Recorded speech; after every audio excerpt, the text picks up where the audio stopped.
Монгол Улсын ерөнхийлөгч ухнаагийн хөрөлсөх бүгд найрамдах Казахстан улсын ерөнхийлөгч Касим Жомарт Кемелевич Токаевын урилгаар 2026 оны 4-р сарын 20-оос 23-ны өдөр тусалцад төрийн айлчлал хийхээр хүрэлцэн ирлээ. Ерөнхийлөгчийг Астана хотын Нур Султан Назарбаевын нэрэмжит олон улсын нэг сонгогчны буудалд бүгд найрамдах Казахстан улсын гадаад хэргийн сайд Коширбаев, Монгол улсаас тусалцад сугаанц бөгөөд бүрэн ихэд элчин сайд Батчиргал нарын албаны хүмүүс мөнгөтэй авлаа.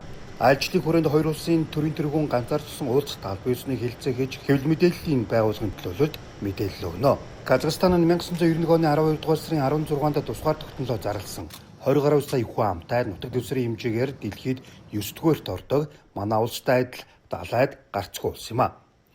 Ерөнхийлөгчийн засаглалтай ерөнхийлөгчийн бүрэн эрхийн хугацаа 5 жил байсныг 2022 онд үндсэн хуулийн өөрчлөлтөөр 7 жил болгосон. Ерөнхийлөгч Токаев мөн онд 7 жилээр дахин сонгогдсон юм а. Дотоодын нийт бүтээгдэхүүний хэмжээ 300 тэрбум Америк доллар. Нэг хүнд ноогдох дотоодын нийт бүтээгдэхүүн 14,700 Америк доллар.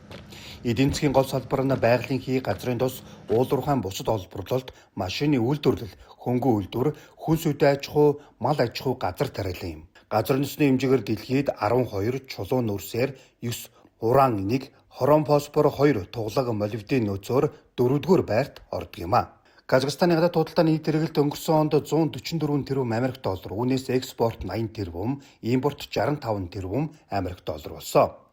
Манай хоёр улсын худалдааны хэрэгэлт өнгөрсөн онд 58 сая Америк доллар давсан нь 2024 онтой харьцуулахад 7.2 хувиар өссөн гэсэн үг юм а. Манай улс Казахстанд хүнсний бүтээгдэхүүн, адууны мах, ноос, ноолорон бүтээгдэхүүн, хивс, хивсэнцэр, таранзит автомашин нийлүүлж, гурилан бүтээгдэхүүн, жихэр, жимс, цагаан будаа, тамхи, коньяк зэргийг авдаг. Казахстаны 100 хувийн болон хамтарсан хөрөнгө оруулалттай 74 аж ахуй нэгж манай улсад бүртгэлтэй юм а. 2025 онд Казахстанаас 24,000 гаруй хүн манай улсад, мөн манай улсаас мөн тооны иргэн Казахстанд зорчжээ.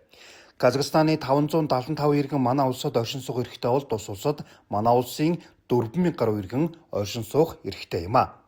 2019 оноос хойш Казахстаны засгийн газрын тэглэгээр жил бүр 25 монгол оюутан суралцдаг болсон. 2024-өөс 2025 нэгжлийн жилд бакалавр, магистрийн түвшинд 11 оюутан, 2025-оос 2026 оны хичээлийн жилд 22 оюутан элсэн суралцж байгаа юм а.